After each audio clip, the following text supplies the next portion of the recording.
There are two types of Cisco devices, fixed and modular. Here you can see the fixed type of Cisco switch. Fixed means that we cannot remove or add any modules here or any port here. It's impossible, except these four ports. These places are for SFP ports. SFP stands for Small Form Factor Portable. We use these ports to connect SFP modules here, so in the future we can connect fiber optic cables to the switch. But in the picture below we can see the modular router. These places are for modules. As you can see, this we can put little modules here, 5 pieces of this, and big modules here, 1, 2, 3, 4. Also we have fixed interfaces here on this router. Of course we cannot touch fixed interfaces, but here we can put as many modules as we can. We can put small cards or big cards here. On the right side we can see chassis based switch. In this case we call these places blades, not modules but blades. We put blades here in chassis based switch, and in the future we can put any card in those blades. So these smallest modules, they're usually for weak cards, weak cards. I mean weak WIC, it means one interface card. For connected, for example, this router to the WAN interface, for example to the DSL, we can put one interface card for DSL and put phone cable here for DSL connections or for serial connection. Also we have we can use weak cards to install to those modules. Weak cards means voice interface card. Voice interface card means that we can put voice analog devices to this router. For instance, if in our company we have one router and we have a lot of IP phones in the office, a lot of IP phones. All our IP phones are digital phones, of course, the voice over IP. We are using voice over IP in our office, and we have a lot of IP phones. But also we need to install additional analog phones. We have some places where we cannot put IP phones, so in this case we have to use analog phones or analog fax machines. So in this case we need to add to our router special weak card. Our router is a modular router. We are putting some weak card here, some weak card for voice over IP, and of course we can connect our, for example, fax machine to this weak card port. We connect our fax machine to analog port, and our router operates with voice over IP and analog signaling at the same time. So we can use voice over IP, IP phones, and analog phones, analog gadgets at the same time. So here we see the fixed interfaces here, fixed interfaces. Also, I want to mention that this modules itself has two types: single wide module, this one, single wide. This place is for single wide modules. This is also, and double wide modules. More often, more devices support single wide modules. Almost a lot of module devices support single wide modules. These single wide modules can also be used as a carrier for these types of modules. For example, we can put one single wide module here, and install additional cards on this module. 1, 2, 3, 3, 4. For example, this type of cards. As you can see, we can use either these types of modules, this type of places where where we can put these types of modules, and on that modules we can put our cards, or this type of modules, bigger modules, which called single wide modules. Bigger modules support a lot of these devices, cards. I mean, a lot of several cards. Or we can use double wide modules. If we remove this part in the middle, we can put a big one double wide module here. It's often used for switching purposes. For example, if we need our router to be as a switch as well, if we don't want to buy another switch, what we can do in this case, we have a router, right? We have a router, and we need some network. We need 24 ports of switch, or we need 48 ports of switch. What can we do? First, we can buy another switch, 48 port switch, and plug all devices into the switch. Or if we have free space for module, we can put one big double wide module and install other switch card to this module with a lot of ports here, and use our router as router and as a switch at the same time.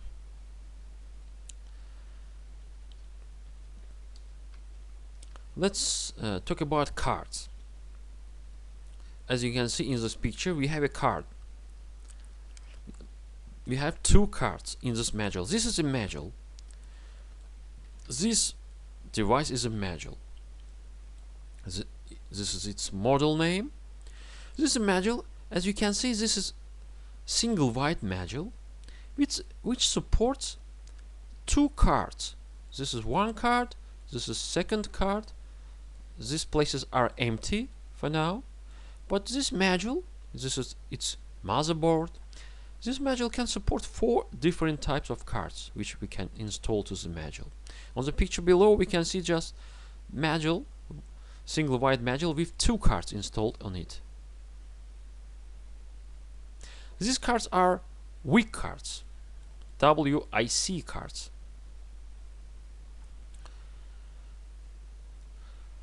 In the picture below, here is a second card.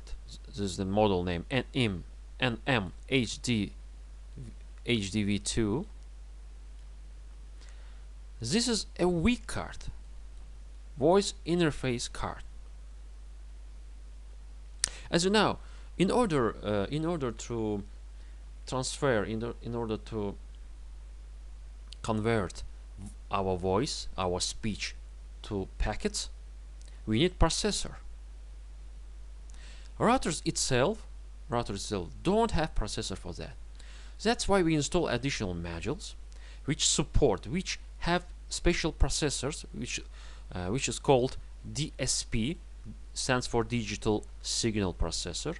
In this picture, we have a module, an HDV2 module.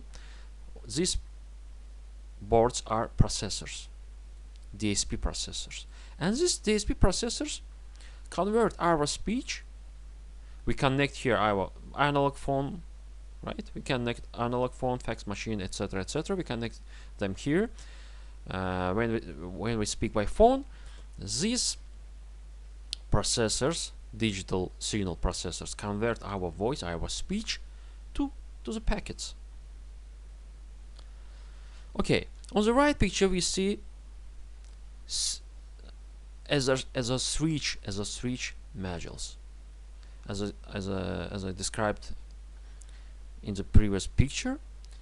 We use it to add additional switch ports to our router. In this picture you can see 16 ports. This is a 16, I mean these ports, 16 ports as a switch module. It's a model name. Okay, it's a module which already have as a switch card installed on it.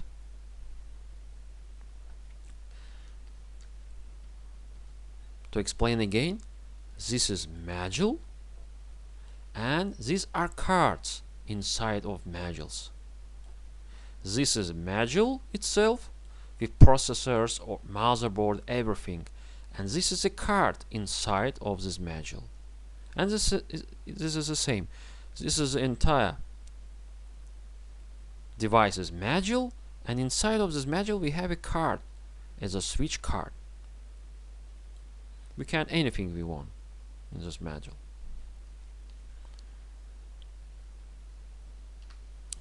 So here are some cards.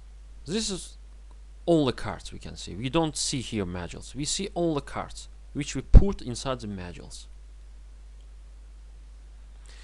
Here we can see the WIC 1SHD DSL.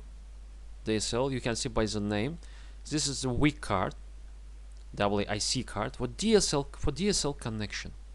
If we have our router and we need DSL connection for this router, by default modern routers don't have DSL ports, don't have phone ports itself. Old routers do, but modern routers don't have this port. So if we need anyway, we need to DSL connection. Of course, if we buy this card, put it on a module, and connect phone cable to this router, and our router works as a DSL router. On the right page, we see another type of WIC card. This is serial card, and you see this extension serial card. We used them a lot before, but nowadays it's difficult to see these types of cards because they're old-fashioned, and we use them to connect point-to-point connection between routers. If we have one router, we connect one router to another router. Often we use serial connections to connect one router to another router. In technologies like ATM or frame relay, we use this kind of cards, this kind of ports, serial ports. Here below, WIC cards, voice interface cards. This is its model, FXS, WIC to FXS. So this is for analog phones. We put here some analog phone, some fax machine, etc., etc. It converts our speech, and it converts analog signals to voice over IP signals for us. On the right page, we see the same thing, but for digital lines. We put here digital lines, for example, E1 line or T1 line. We put special digital phone lines here, not analog lines, but digital lines. But the procedure is the same. It converts these signals, digital signals, to voice over IP signals. And don't forget about chassis-based switches. Here we can see the blades. As you remember, we call them not modules but blades. We have some blades, some places where we can put some cards. For example, supervisor engines. Supervisor engines is a brain of the switch. It's a brain. It gives the switch a lot of functionality. It controls the switch, the entire switch. We can upgrade this brain. We can even change this brain without changing everything else. And here also we have interface models. Just ports, switch ports, for example. We have a lot of interface models here for redundancy. If one of them fails, the second one can take over. And of course, redundancy is the main thing. As you can see in the picture, we have two power supplies. If one fails, the second will work. The second will substitute it, and we don't lose our work. Everything for redundancy. That's it. Thanks for watching.